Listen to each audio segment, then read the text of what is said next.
This is the session on creativity and innovation in business. It's my pleasure to be here with my co-panelists. I'll introduce them in a little bit. My name is Param, and I'm going to have this conversation about creativity and innovation in business.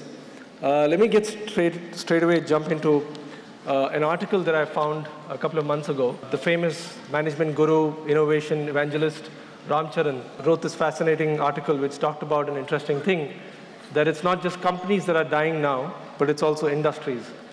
We all keep hearing this in popular media every day, but what's fascinating is that industries are dying. And I think that's the point that stood out for me. And what's interesting about this, and even this is something that we know, but what's interesting about this is that for me, if something is being destroyed, there's probably something that's also being created, right? A little bit of this Eastern sort of Hindu philosophy of creation and destruction sort of going hand in hand. But what's interesting is that something is being created, and therefore there's an interesting opportunity for bringing creativity into business. And therefore we need to probably look at who's creating something which is destroying something else. We're going to talk a little bit about that. The second aspect of what he spoke about was that CEOs need to look at uncertainty in the next 5 years or in the future. And that's going to be much more important than certainty. And I think as a design practitioner, and I'm sure many of you here are design practitioners as well, we're all used to and we love the process of going from ambiguity to clarity, right? That's something that we are naturally trained at or naturally good at. And I think there's an opportunity, therefore, to bring that process of creative management into business as well, and probably helping business leaders manage that uncertainty.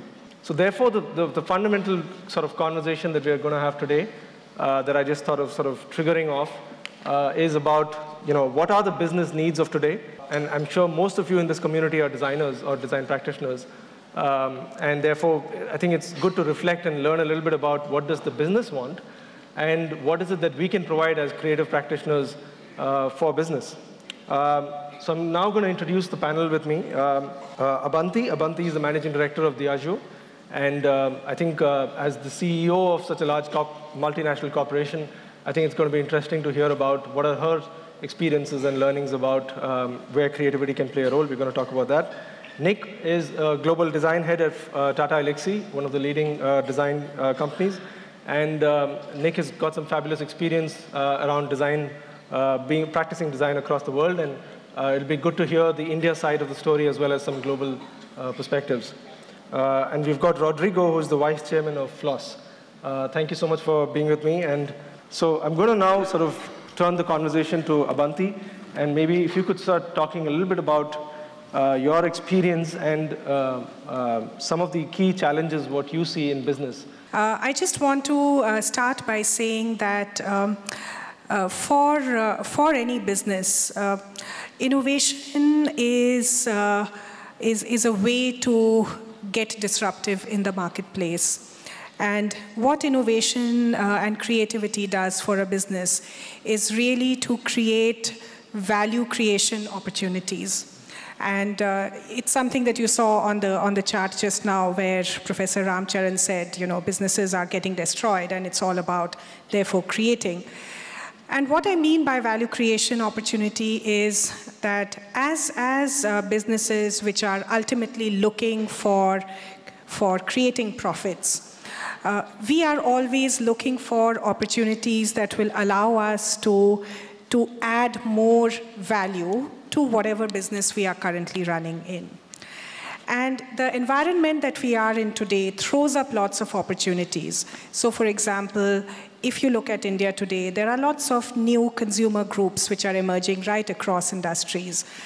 You could say children are a consumer group. You could say women are an emerging consumer group for many markets.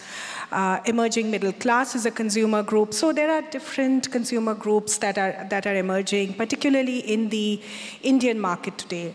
And the question for businesses like ours is, what do we need to do to excite and tap into the opportunity, into the commercial or the value opportunity that these consumer groups create? And the answer very often lies not just in presenting our current portfolio of brands, but also what can we do differently. That could sometimes be a new product. It could be a new way of accessing the market. It could be new packaging. It could be new formats. It could be a multiple of things.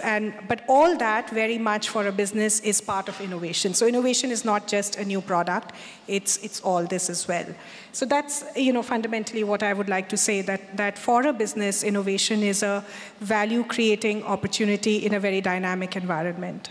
Rodrigo, if you could have your comments as well from the business perspective again, what has been your experience of where does creativity play a role in the context of business?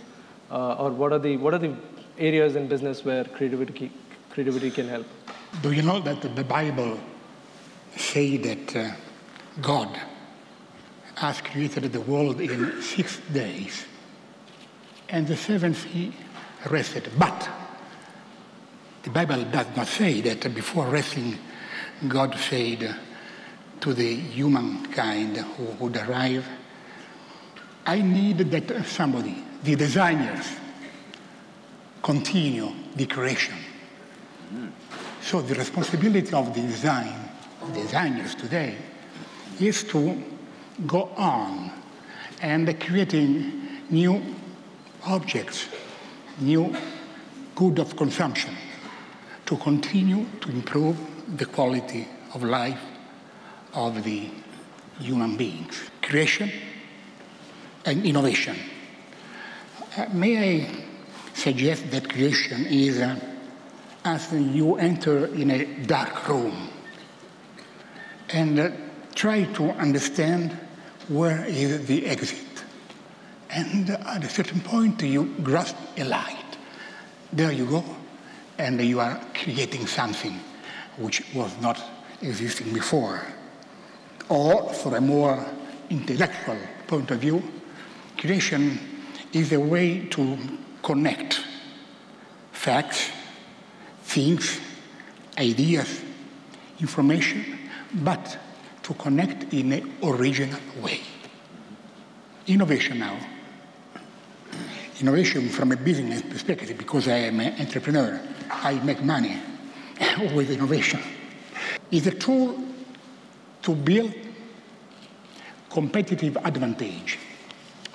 I don't know if you're familiar with a book which has been written by 2 Harvard Business School teachers, Blue Ocean Strategy. Are you familiar? Yeah. How to make the competition irrelevant. And the role of the entrepreneur in the design process. Design is a process starting from an innovative idea to the interested service of which the manufacturer puts his company, materializing the idea through several steps. One is to make the prototype, which allows the designer to understand where the material is complying with his idea, engineering, manufacturing, selling, communicating. But the starting point of the added value that the entrepreneur can give to the design is to catch the weak signals coming from a not yet existing market, to offer to the market something, or to the clients, to the consumers, something which they were expecting, but they were not yet aware to wait for. Let me stop now. Thank you. I think that's a fascinating, I think I've always looked at entrepreneurs as an interesting species, and I was one of them for a short period of time, who sort of are, I think, able to connect creativity with business and often do something interesting. Nick, some perspective from you now as a design practitioner or as a creativity practitioner. What do you think are the opportunities for you to play a role in business? Rodrigo, who began with creation and God and so on, right? But to pick up on a couple of your themes, for me, if design is not about solving problems, and if innovation is not about making things better, and we need to be very clear, there's a big difference between doing something different and actually doing something better, okay? And quite often, I think, in the design community, never mind the business community, there's a confusion between just doing something different and putting a sticker on it that says new and piling a bunch of money into the marketing. The really powerful innovation is when we make things better. So that's the first point. The second point for me is indeed about looking into the future. So most businesses, even very well-run ones, are so busy worrying about quarter-on-quarter revenue and increasing profits and HR and all of that stuff, that in fact it's very difficult to properly look into the future. Yes, there's a bit of forecasting and there's consumer research done and so on, but if you do want to be genuinely disruptive, and to Rodrigo's point, if you want to deliver something, and the way I term it is unexpected but relevant. For me, that's a really good signifier of real innovation and design. So one of the things that design must understand is that business is so busy making sure that it doesn't go under, to your point about industries being destroyed, that one of the strongest things that we can offer is a sense of clarity about the future. But that clarity has to be, let's say, relevant in the context of that business. So, and I won't chunter on for too long, but you know, one of the biggest challenges that designers, and this is global by the way, I've been working for Tata Elxsi Design for nearly 2 years, but I've worked with companies all over the globe, businesses all over the globe, selling and doing design for them, design and innovation. And in every single case, and I think this is certainly true in India, unless business can see the relevance of design in business terms, not in design terms, then it's a nearly impossible sell, right? Because why would they bother? And designers need to remember that if they want business to embrace what design does, design has to embrace business as well and talk the language of business. And traditionally, we don't like doing it. You know, money's such a dirty thing, darling, and we don't really want to think about profit or any of that stuff because it's about the big idea and creativity. Now, of course, that mustn't go away, but unless we have an eye on what our colleagues in business have to deal with, then we cease to be relevant. So it's about solving problems, clarity in the future, and talking the language of business in the context of innovation. Great. I just want to sort of get some reactions from the audience and maybe ask anybody who wants to ask some questions or even sort of comment on what we've discussed so far. Okay, the question is, in typical Indian scenario, I think there has still been a lack of realization of people who are in business and who are driving business that innovation, how innovation is playing a part in actually, like what you mentioned, bringing the value proposition. And I think the value proposition is always termed as something disruptive, but the clarity is still not there. And we really don't know, maybe it's a cultural influence that we have never grown to think in that way, or we have never have the education to make people think in that way. So how do you see actually the message being communicated to the business leadership of innovation bringing business perspective or value perspective to their whole approach of growth? I think the first thing is that you know, the sort of hat that innovation people in an organization need to put is really the business hat, exactly like Nick said, because you know, we all appreciate the fact that a great idea is you know, potentially very promising. But at the end of it, the value of the idea for a business really comes from how it can help to create value for that business in the marketplace. And therefore, choices of whether a business supports a particular innovation idea really boil down to how do you see the linkage between that idea, that concept, and actually translate it all the way into this is what it means. This is the incremental benefit it will drive for the business. So it does, unfortunately, become a sort of financial question at the end of it. But at the same time, I do want to say that there are There are organizations which thrive on innovation, which believe very strongly on the power of innovation. And those are where I think people who are very creative and believe in the power of innovation should go and kind of work there or partner with such organizations. Not all organizations are equally enlightened on that score. By the way, in Milano, these days, there is an exhibition of the Indian design. We have here with us the chairman of the Triennale Museum. And before leaving, of course, I went to spend some time in this exhibition, and I got an impression which I would like to check with you. Differently from other newcoming in the design world countries, the Indian examples of design there showed a peculiar, particular ability to mix tradition with the today life.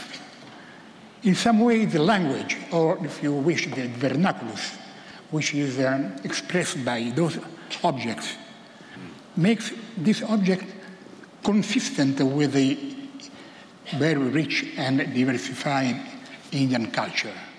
So I express a concern.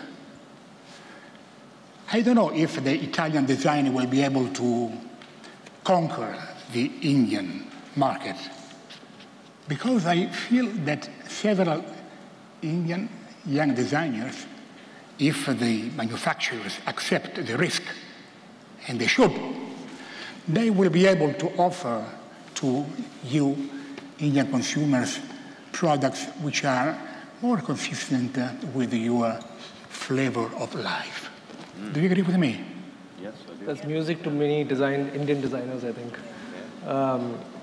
Nick, do you want to sort of provide a perspective on that as well? I think in some ways it's very simple, okay? I'll give you an example.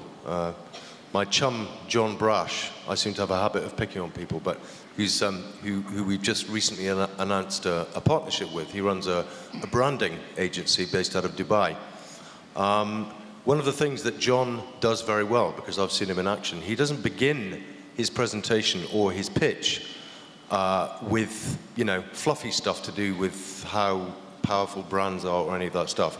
He puts about 5 slides up that either have testimonials from his previous clients or some facts and figures about how his design intervention has added some value, right? Whether that's increasing asset values in the real estate market or driving the revenue that a hotel can get from each room that they sell, because branding has done its job.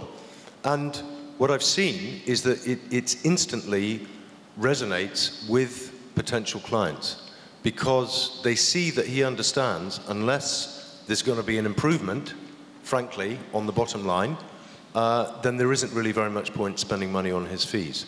So, this session, yes, is about creativity, but ultimately we have to accept that unless design can make a difference, yes, to the world, yes, to consumers, but unless it benefits business, then we ain't going to get paid. So that's my perspective on that. I think it's very clear that there is a role. I want to hear a little bit from the audience about, and the design practitioners or creativity practitioners. What are the challenges that you're facing or you've seen others facing in actually reaching out to business or working with business and showing the value of creativity? Nick? Hi, Nick. Hi. My question is to you that I think you have been juggling, means I see a vicious circle being weaved in all the talk, that there's a money, there's a creativity, and then there's a consumer involved in the whole story. But as you rightly said, when you start creating, you don't start putting a stumbling blocks. So do you think being a designer that you really have to think in that ways in terms of the financials and the deliverables? Can you keep both things together while working a solution, like creativity and the costing and stuff? The short answer is yes, okay? But the act of designing something is, or being creative, for me anyway, is about steering your way through a whole series of opportunities to what the project might become, a whole series of threats, a whole series of relevances, okay? So, you know, it's a bit of an old cliche that clients will still come to me or to my team and they'll say, we just want you to do some really blue sky thinking, okay? And I say, okay, so you're currently in the business of manufacturing food mixers. Shall I present you a tadpole or perhaps a small, you know, it's a bit of exaggeration, but they'll say, no, we don't want to constrain your thinking, okay? Just really, really, you know, get out there. In many ways, design is, I would call it a kind of emotional logic, all right? So we're just balancing out a whole series of factors. Yes, we need to understand what the consumer needs and what they want and all of these other factors. So just putting certain constraints or maybe even opportunities that are to do with cost into that mix, for me is no different than putting a constraint about consumer or law or ecology or anything else in there. So it's part of our job to do that. I mean, if you're an artist or if I'm doing a project for myself, then of course I can do what the hell I want. But actually the role of a professional designer, certainly an industrial designer, is to balance out all of these factors in a way that leads to a relevant solution. If that doesn't sound too logical, otherwise you just waste a lot of time. And God knows if there's one thing that designers can't waste, it's time. So yeah, the constraint should be in there at the beginning. But it is about having a conversation with the client instead of running away and, you know, burning the midnight oil. It's about having conversations. I'll take these constraints on. How seriously should we take all of these constraints at the moment? If the client says, okay, you know, look 5 years out instead of next week, then that reframes the objective and the way that we have to approach the design. But just to ignore it actually leaves you without any frame of reference. It's very difficult to do anything if you don't have a direction. I organized a music festival in 2012 called Rajasthan. To us, the team, we thought this was probably a very innovative idea. It was on the lines of Glastonbury, Coachella is what a lot of people called it as well. It was out in the middle of the desert, where we managed to get about 2,000 odd people by talking about it in a span of about 2 months. We had a lot of support internationally, and Nick, like you mentioned, a lot of countries, especially a lot of European countries, were looking at the project and saying, well, we'd like to help out with the design elements, such as, you know, adding solar power to the festival and different ways of doing it. But we had a very tough time convincing local companies and businesses to support us in this project. And Abanti, just going to what you mentioned where, you know, you said there is that bit of a disconnect with creative people and businesses. I think it's a fair point, but at the same time, creative people are creative people. You know, we need businesses to help us make that vision come alive. Do you not think more needs doing? Do businesses not, you know, isn't it up to them to take that chance and make this happen? Because I feel everybody wants a success formula. You know, the people that we went to this year said, we want to see what you come up with. But nobody was willing to give it a go and support it in its first year. We're in our second year now, and things are looking better because people are getting in touch with us to say, well, you know, let's do something together. But we didn't have that support in the first year. Just your thoughts on that, please. I'll just take you back to a couple of things I said earlier. One is, I mentioned about enlightened organizations. And that's exactly what I mean. An enlightened organization is one which will not always take the next week's view or the next quarter outlook, but go beyond that to support some, you know, either creative work within a business or creative, you know, events or things which are happening outside of the business, but within the community. So yes, absolutely. But that's why you need enlightened organizations, and there are many such organizations. The other thing, and just to give an example, I mean, if you just look at some of the sponsors and supporters of this particular event, the design show, you do see a lot of businesses which are supporting it, right? So Now, the other thing that I want to say is it is a fact, and I'm not going to pull any punches on that. It is a fact that organizations are up against very, very competitive times in a very competitive environment, and there is a lot of pressure from the stock market, from company boards, etc., which are about, you know, business strategy, return on investment, etc., and the market is very unforgiving. So that is not to say that therefore companies should not support creativity, but I'm sharing that with you just so that you empathize also about what companies do face as a day-to-day challenge.